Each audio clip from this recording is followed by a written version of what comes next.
Assalamualaikum warahmatullahi wabarakatuh. Kami dari kelompok 36 yang beranggotakan Saya Muhammad Ridwan Aditya Setiawan dengan NIM D100240210.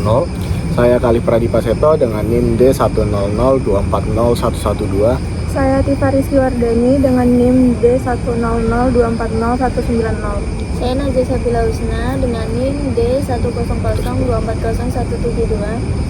Oke, jadi di sini kami akan menjelaskan tentang tata cara dan prosedur pelaksanaan tugas rekayasa lalu lintas. Jadi di sini kami akan menjelaskan tentang tata cara dan pelaksanaan tugas rekayasa lalu lintas yang terdiri dari pelaksanaan survei geometrik, survei TC atau traffic counting, dan travel time. Yang terakhir ada hambatan samping. Yang pertama mengukur jalan per 50 meter sampai dengan 200 meter. Contohnya ini ada dari simpang Fajar Indah. Nah, di sini titik nolnya dan kita mulai mengukur per 50 meter misal di sini. Terus dilanjut lagi sampai dengan 200 meter. Yang kedua mengukur lebar jalan, lajur, lebar dan tinggi trotoar dan bahu jalan. Untuk lebar jalan kita mengukur dari sini sampai situ kira 8 meter. Untuk lebar lajur berarti dua lajur ini diukur masing-masing berarti sekitar 4 meter per lajur. Lebar dan tinggi trotoar berarti lebar diukur dari sini sampai ke situ. Untuk tinggi dari paling bawah atas aspal sampai paling atas trotoar. Terus yang ketiga menggambar lingkungan sekitar. Di sini kita misalkan ada danau, terus di situ ada kantin, di situ ada parkiran, di situ ada gedung Siti Walidah. Yang keempat membuat radius putar. Membuat radius putar dimulai dari titik ini, terus ditarik ke titik temu ke titik. Oke, di sini saya akan menjelaskan tentang salah satu survei yang ada di tugas rekayasa lalu lintas, yaitu survei traffic counting. Traffic counting adalah penghitungan dan pencatatan volume lalu lintas kendaraan pada titik atau ruas jalan tertentu dalam periode waktu tertentu. Pertama ada formulir survei, yang kedua ada alat tulis dan alat penanda lokasi, yang ketiga ada alat pengukur waktu atau stopwatch. Itu merencanakan waktu pengambilan data, menyiapkan tim pengambilan, menyiapkan formulir survei dan alat-alat yang dibutuhkan. Setelah itu menyiapkan lokasi pengambilan, yang seterusnya menempatkan seluruh surveyor. Yang keenam menyamakan setting waktu alat pengukur waktu. Yang ketujuh melakukan pencatatan volume kendaraan yang lewat tiap interval 15 menit. Serta yang terakhir merekap seluruh data yang diperoleh dan menganalisa dengan langkah sebagai berikut. Jadi di traffic counting ini kita untuk pengambilan datanya kita harus menyiapkan salah satu titik untuk kendaraan yang lewat. Seperti ini contohnya ada tas, itu ada kendaraan lewat. Jadi setelah kendaraan itu melewati stop line, kita bisa, setelah kendaraan tadi melewati stop line, kita bisa catat di formulir yang telah disediakan. Setelah itu kita tunggu lagi ada kendaraan yang lewat. Jadi traffic counting ada traffic counting ruas dan traffic counting simpang. Untuk traffic counting ruas nanti yang kita hitung adalah berapa kendaraan yang lewat pada ruas jalan tertentu. Seperti itu bisa dilihat contoh lurus.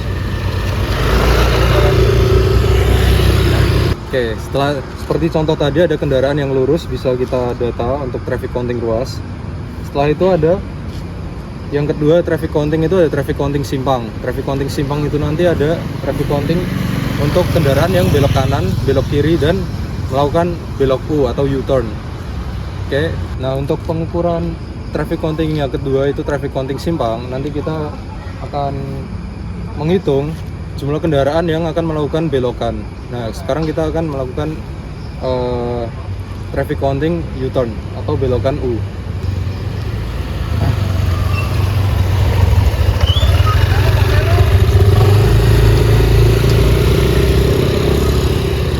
Tadi contoh untuk kendaraan yang melakukan U-turn atau belokan U, kita bisa menghitung setelah kendaraan itu melewati apa sih ini namanya, lingkaran atau belokan. Jadi di sini saya akan menjelaskan tentang survei travel time atau TT.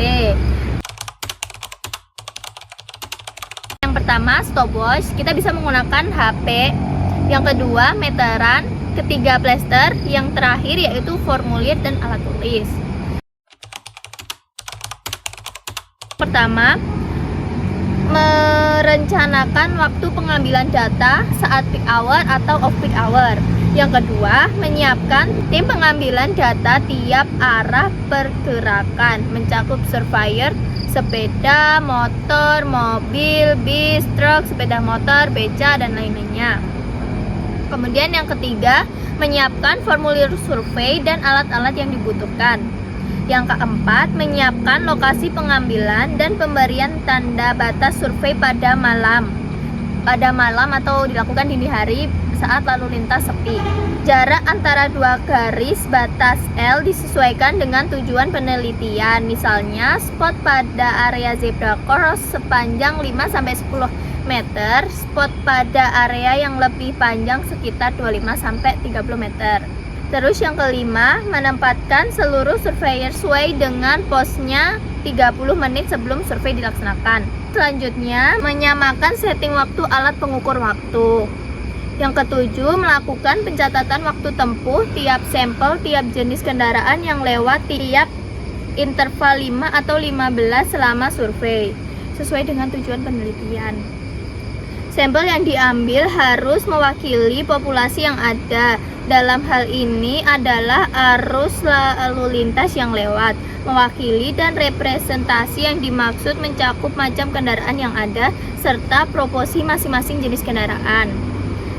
Idealnya, survei pencacahan kendaraan dan waktu tempuh harus dilakukan secara bersamaan, sehingga untuk jumlah sampel diambil secara random. Pendekatan cara ini adalah dengan mencatat semua yang mungkin dicatat. Misal, jika kendaraan berjalan secara individual, sebisa mungkin dicatat semua. Akan tetapi, jika kendaraan bergerak secara bergerombol, khususnya sepeda motor dan sepeda, maka dalam satu kelompok tersebut tidak harus semua dicatat, tapi diwakili oleh satu atau dua kendaraan. Jarak antar dua baris disesuaikan, seperti jarak start dan jarak finish. Kemudian, jika ada motor lewat, kita mulai start dan kita stop di jarak finish kedua. Nah, kali ini saya akan membahas tentang hambatan samping atau HS. Hambatan samping itu segala aktivitas di sisi jalan yang mempengaruhi kinerja lalu lintas. Sebagai contoh dari hambatan samping yaitu pejalan kaki, kendaraan parkir atau berhenti di bahu jalan, kendaraan tak bermotor, dan kendaraan keluar masuk akses sepanjang jalan. Yang pertama, merencanakan waktu pengambilan data saat peak hour atau off peak hour. Yang kedua, menyiapkan tim pengambilan data. Yang ketiga, menyiapkan formulir dan alat-alat yang dibutuhkan seperti alat tulis dan clipboard. Yang keempat, menyiapkan lokasi pengambilan dan pemberian tanda survei sepanjang 100-200 meter yang dapat dibagi dalam beberapa wilayah untuk memudahkan pengambilan data, misal per 50 meter. Yang kelima, menempatkan seluruh surveyor sesuai dengan posisinya 30 menit sebelum survei dilaksanakan. Menyamakan setting waktu alat pengukur waktu. Yang ketujuh, melakukan pencatatan aktivitas hambatan samping tiap interval 5 atau 15 selama survei. Yang kedelapan, merekap seluruh data yang diperoleh dan menganalisanya dengan tahapan sebagai berikut. Pertama, memasukkan semua frekuensi kejadian tiap jenis hambatan tiap interval waktu. Yang kedua, ubah nilai frekuensi di atas menjadi frekuensi berbobot dengan mengalihkan dengan bobot masing-masing. Yang ketiga, jumlahkan total seluruh frekuensi berbobot tiap interval pengukuran dan tiap jam. Dan yang terakhir, tentukan kelas hambatan sampingnya. Ini sebagai contoh, kita mengambil contoh dari kendaraan parkir atau berhenti di bahu jalan.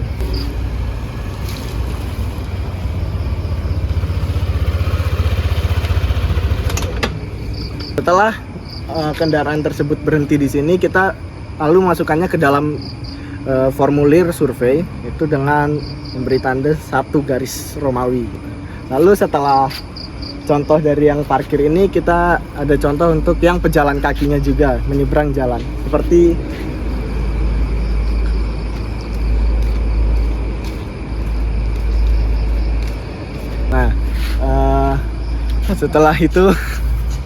setelah itu kita memasukkannya data juga ke dalam bagian pejalan kaki yang menyeberang jalan. Sekian penjelasan dari kelompok kami tentang tata cara dan pelaksanaan tugas rekayasa lalu lintas. Kurang lebihnya mohon maaf. Wassalamualaikum warahmatullahi wabarakatuh. Bye.